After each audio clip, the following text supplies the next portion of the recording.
Hey everyone, this is Shweta Gupta. Welcome back to your channel in short. इस वीडियो में हम बेसिकली बात करने वाले हैं डेंगू के बारे में। ठीक है, डेंगू के बारे में इसलिए हम बात करने वाले क्योंकि ये दो पॉइंट ऑफ व्यू से इम्पॉर्टेंट है। पहला, ये पैरामेडिकल के एग्जामिनेशन में सेकेंड ईयर में हर साल 10 नंबर के क्वेश्चन में पूछता है। ठीक है।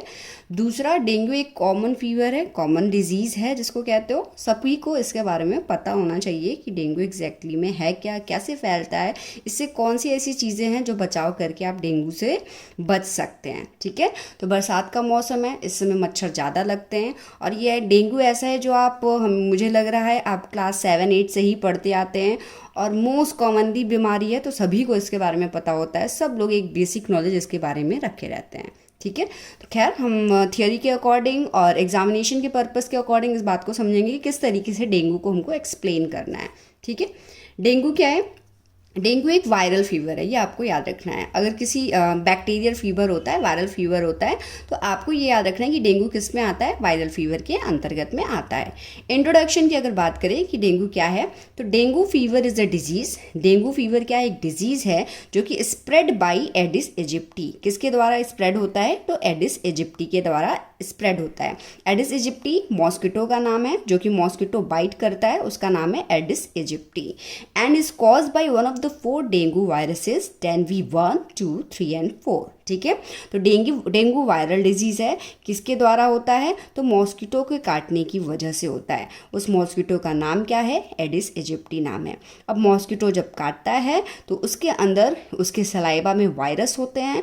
वायरस का जो नाम है, पर्टिकुलरली अलग अलग नाम नहीं है, इसको सिंपली हम किससे जानते हैं? डेनवी 1, 2, 3 एंड 4। ठीक है। तो इसी वायरस के थ्रू हमें क्या होता है? वायरल फीवर होता है जिसका नाम होता है डेंगू। लेकिन उसको पहुंचाने का काम कौन कर रहा है? तो एडिस इजिप्टी कर रहा है। ठीक। Then once you are infected with one of the dengue virus, you will develop immunity to that virus for the rest of your life. ऐसा बोला गया है कि अगर आप किसी भी एक वायरस से इन्फेक्टेड हो जाते हैं डेंगू के, जैसे आपको डेंगू हुआ, आपने जाँच कराया, जाँच के अंदर पता चला आप डेन 1, 2, 3, 4 किससे अफेक्ट हुए हैं। खैर, आप जिस भी वायरस से अफेक्ट होते हैं, आपकी बॉडी जो होती है उसके लिए इम्यूनिटी डेवलप कर लेती है rest of your life. Symptoms की अगर आप बात करें, डेंगू समझ में आ गया। डेंगू क्या है? एक डिजीज़ है, एक वायरल फीवर है जो कि किससे कॉज होता है? तो एडिस इजिप्टी से कॉज होता है। सिम्टम्स की अगर बात करें तो सिम्टम्स में भी माइल्ड टू सीवियर। सिम्टम्स क्या हो सकते हैं? माइल्ड भी हो सकते हैं और सीवियर भी हो सकते हैं। जैसे कि symptom generally last for about 10 days can include. Symptoms जो जनरली 10 दिनों के अंदर में 10 दिन तक आते हैं, वो जनरली होता है हाई फीवर, आपको तेज बुखार होगा, अप टू 106 डिग्री फ़ारेनहाइट तक बुखार हो सकता है। सीवियर हेडेक होता है, सर में बहुत ज़्यादा दर्द होता है। स्वेलन लिम्फ नोड, जो लिम्फ ग्लैंड्स होते हैं, नोड्स होते हैं, वो आपके स्वेल कर सकते हैं। Severe joint and muscles pain होता है, स्किन रैशेस होते हैं और वॉमिटिंग जैसे सिम्टम्स आपको डेंगू फीवर के अंदर देखने को मिलता है। नेक्स्ट हम बात करें कॉम्प्लिकेशन ऑफ डेंगू फीवर का, कि कौन से कॉम्प्लिकेशन हो सकते हैं। तो अगर आप डेंगू फीवर को सही समय पे ट्रीट नहीं करेंगे तो क्या वो डेंगू फीवर धीरे धीरे बढ़ेगा और जो वायरस होगा वो आपके ब्लड स्ट्रीम में पहुंच के और भी इन्फेक्शन फैलाने लगेगा और फिर एक कॉम्प्लिकेशन अराइज होता है जिसको हम लोग कहते हैं डेंगू हेमोरेजिक फीवर। जैसे कि पहले तो आपको डेंगू होगा, सिंपली आप डेंगू को ट्रीट कर ले रहे हैं, सही समय पे मेडिकेशन वगैरह ले रहे हैं, तो डेंगू ठीक हो जाएगा। लेकिन अगर डेंगू नहीं ठीक होता है, वायरस और तेज़ी से रेप्लिकेट होते हैं, आपके ब्लड स्ट्रीम में फैलते हैं, तो आपको अलग तरीके की फीवर हो सकती है जिसको हम लोग कहते हैं डेंगू हेमोरेजिक फीवर होता है। इसमें मोस्टली ये होता है कि कुछ पार्ट से, जैसे नोज़ हो गया, गम हो गया, यहाँ से आपको ब्लीडिंग होना शुरू हो जाता है। ठीक है। Symptoms of dengue haemorrhagic fever की अगर बात करें तो हाई फीवर इसमें भी होता है। ठीक है। बुखार बहुत तेज होता है। Damage to the lymphatic system, ये आपके लिम्फेटिक सिस्टम को डैमेज भी कर सकता है। ब्लीडिंग फ्रॉम द नोज, नाक के द्वारा ब्लीडिंग होना, गम्स के द्वारा ब्लीडिंग होना, सर्कुलेटरी सिस्टम भी फेलियर हो सकता है। तो डेंगू हेमोरेजिक फीवर में अगर उस केस में अगर डेंगू पहुंच जाता है तो आपको इतने ये सीवियर जो सिम्टम्स होते हैं ये हो सकते हैं, कॉम्प्लिकेशन हो सकते हैं। Incubation period of dengue fever की अगर बात करें, इंक्यूबेशन क्या होता है? इंक्यूबेशन होता है कि वो कोई भी डिजीज़ अगर आपकी बॉडी को इन्फेक्ट कर रहा है, अफेक्ट डाला है, ठीक है, जैसे कि मैंने आपको पहले ही बता रखा है कि आपकी बॉडी के अंदर एक सिस्टम है that is called immunity system. ठीक है। आपकी बॉडी के अंदर एक और सिस्टम है, ढेर सारे सिस्टम है, उसी में एक सिस्टम आता है इम्यूनिटी सिस्टम। इस सिस्टम का बेसिकली काम क्या होता है, तो आपको हर डिजीज से प्रोटेक्ट रखना, ठीक है। एनवायरनमेंट से जो भी पैथोजेंस, बैक्टीरिया, वायरस आपकी बॉडी में एंटर कर रहे हैं उनसे बचाने का काम इम्यूनिटी सिस्टम का होता है, ठीक। अब ये इम्यूनिटी सिस्टम आपकी बॉडी में हर वक्त लड़ रहा है, ठीक है। तो कभी कभार ऐसा होता है कि आपकी इम्यूनिटी सिस्टम वीक पड़ गई और कोई भी डिजीज़ आपको अफेक्ट कर गया, तो वो कुछ तरीके के सिम्टम्स शो करते हैं। तब आपको पता चलता है कि आपकी बॉडी के अंदर चेंजेस हो रहे हैं, या आप अनहेल्दी फील कर रहे हैं, या आपकी तबीयत ख़राब हो रही है। तो फिर आप डॉक्टर के पास जाते हैं, चेकअप कराते हैं, मेडिसिन वगैरह लेते हैं, फिर आपकी बॉडी फिर से वापस से रिकवर होकर ठीक हो जाती है। इंक्यूबेशन पीरियड क्या कहता है, कोई भी डिजीज़ हो रहा है, या यहाँ पर हम डेंगू की बात करें तो किसी मच्छर ने आपको काटा, मच्छर के काटने से लेके सिम्टम्स तक के आने तक के समय को हम लोग क्या कहते हैं, incubation period. It means the time between bite of an infected mosquito and appearance of symptoms of the dengue fever, ठीक है। ये बात समझ में आई, इंक्यूबेशन पीरियड क्या होता है। अब हर डिजीज़ के इंक्यूबेशन पीरियड होते हैं, तो इंक्यूबेशन पीरियड ऑफ डेंगू का क्या होता है, मोस्टली 3 to 10 डेज देखा गया है, ठीक है। ये बात समझ में आ गई। डायग्नोसिस ऑफ डेंगू फीवर की अगर बात करें कि डायग्नोसिस किस तरीके से हमें पता चलेगा, तो देखिए कोई भी चीज़ के सिम्टम्स से आप अनुमान लगा सकते हैं, लेकिन आपको फाइनली जो रिजल्ट मिलता है 100% जो एक्यूरेसी मिलती है वो मिलती है डायग्नोस करने से। तो हमारे पास पैथ लैब और डायग्नोस्टिक सेंटर्स प्रेजेंट है जो कि हमको 100% एक्यूरेसी के साथ बताता है कि आपकी बॉडी को ये बीमारी हुई है। क्यों? क्योंकि कुछ सिम्टम्स ऐसे भी हैं जो मोस्टली कॉमन है, हर बीमारी में आपको देखने को मिलेंगे, ठीक है। तो इसलिए हमको डायग्नोसिस करने की भी ज़रूरत पड़ती है।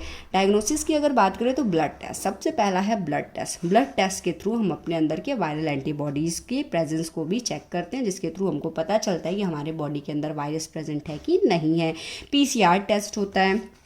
डिटेक्शन ऑफ डेंगू वायरसेस, आपकी बॉडी के अंदर डेंगू वायरस है कि नहीं, ये सारी चीज़ें आपकी किससे हो जाएंगी, ब्लड टेस्ट से हो जाती है, ठीक है। जो एलिजा टेस्ट आपने सुना है, एलिजा मोस्टली ये किसके लिए होता है, तो डेंगू के लिए होता है, आपको याद रखना है। एलिजा टेस्ट आपके डेंगू में होता है। ऐसे विडाल टेस्ट होता है, विडाल टेस्ट किस में आता है, टाइफॉइड के अंदर आता है। तो ये मोस्टली आपका जो ब्लड टेस्ट है उसके थ्रू हम क्या पता लगाते हैं, डेंगू फीवर के बारे में पता लगाते हैं। इसमें CT, एक्सरे, MRI का कोई रोल नहीं है, इसमें मोस्टली किसका रोल है, ब्लड टेस्ट का रोल है डायग्नोसिस के अंदर।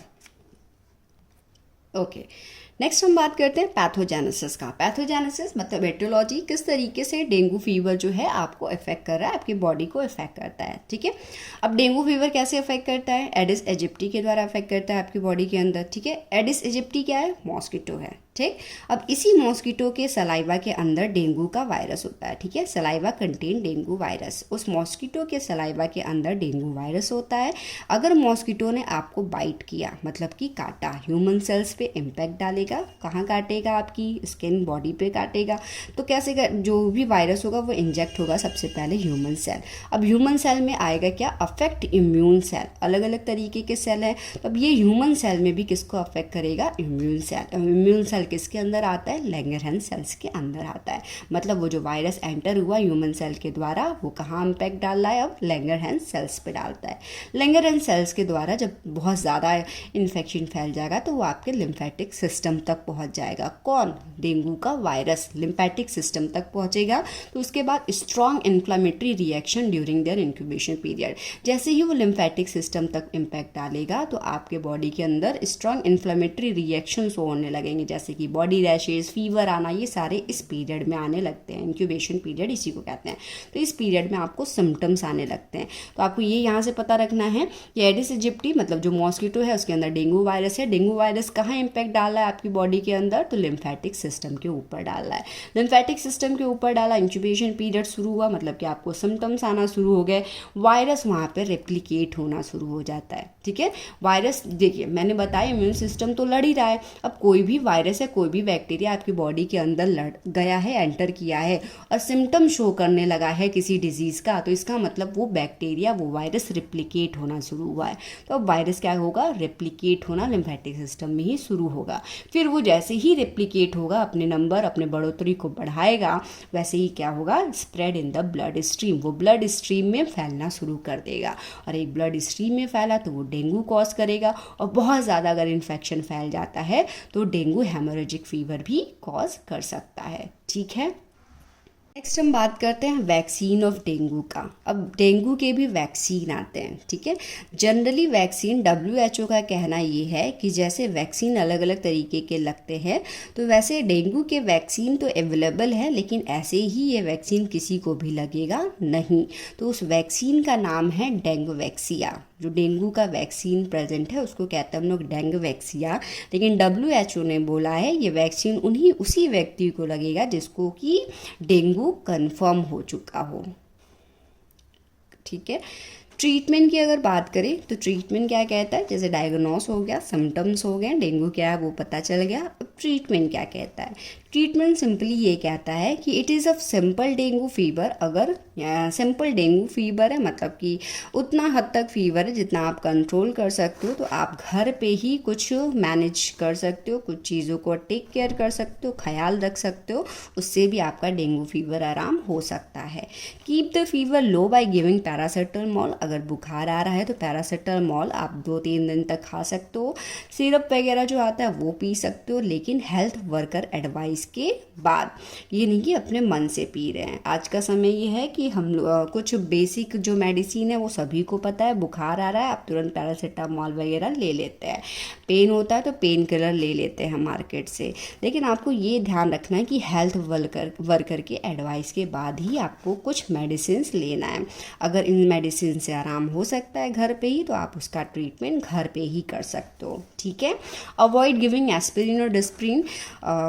डेंगू फीवर में ऐसे भी एस्पिरिन और डिस्प्रिन जैसे टैबलेट्स अब शायद बंद भी हो चुके हैं, इसको देना अवॉइड करिए। क्यों? क्योंकि ये जो ब्लड होता है उसको थिन करने का काम करता है, और गैस्ट्राइटिस जैसे प्रॉब्लम और ब्लीडिंग जैसे प्रॉब्लम को भी क्रिएट कर सकता है।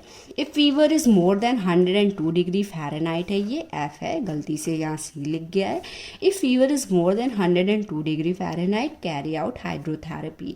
अगर बुखार बहुत ज़्यादा है तो आप हाइड्रोथेरेपी भी ले सकते हो। हाइड्रोथेरेपी क्या कहता है, सिंपली आपका वाटर, ठंडे पानी का यूज़ करना है। जैसे आप पट्टी भिगा के सर पे गले पे रखते हैं, वैसे ही आपको क्या करना है, पट्टी जो है ठंडे पानी में डिप करके आपको सर वगैरह पे थेरेपी लेना है, जिसको हम लोग कहते हैं hydrotherapy. Give plenty of fluid and water. अब इसमें खेल सारा जो है वो हाई फीवर का ही है। फीवर जो बुखार होता है वो बहुत तेज़ी से आने लगता है, रैशेस वगैरह का है, तो आपको ढेर सारा पानी पीना ताकि उससे आपका जो ब्लड हो, जो सर्कुलेटरी सिस्टम हो, और भी चीज़ें हैं जो क्लीन होता रहे, ठीक है। वो आपको बहुत ज़्यादा हद तक हेल्प करता है। Allow the patient to rest. जो पेशेंट होते हैं उसको रेस्ट करने के लिए बोला जाता है। If any symptom indicative THF, अगर बहुत ज़्यादा सिम्टम्स आ रहे हैं, बहुत ज़्यादा जो ऐसा लग रहा है कि अब ब्लीडिंग वगैरह हो रहा है, या आपको ऐसा अगर डेंगू हेमोरेजिक फीवर के बारे में पता है, वैसे सिम्टम्स आने लगे हैं, तो आपको तुरंत हॉस्पिटलाइज हो जाना चाहिए, और हॉस्पिटल के थ्रू ही चीज़ों को आगे परफॉर्म कराना चाहिए। हालांकि आपको जो भी मेडिसिन वगैरह लेना है वो मेडिकल हेल्थ वर्कर के एडवाइस के साथ ही लेना है। तो कुछ मेडिसिन लेना है, कुछ ख्याल रखना है, ढेर सारा पानी पीना है, हाइड्रोथेरेपी अच्छे से लेना है, घर को नीट और क्लीन रखना है। इन सारी चीज़ों से भी आप ट्रीटमेंट डेंगू फीवर का कर सकते हो। नेक्स्ट हम बताएंगे प्रिवेंशन, कैसे प्रिवेंट करना है। डिजीज़ को पहले तो प्रिवेंट करने की ही कोशिश करनी चाहिए। प्रिवेंशन में क्या आता है, प्रिवेंटिंग एडिस मॉस्किटो बाइट। ज़्यादातर हमें कोशिश क्या करना है कि मच्छर आपको काटे नहीं। अब मच्छर अगर आपको काटे नहीं तो इसका मतलब ये है कि मच्छर को अपने घर के अंदर पनपने या ज़िंदा ही नहीं रहने देना है।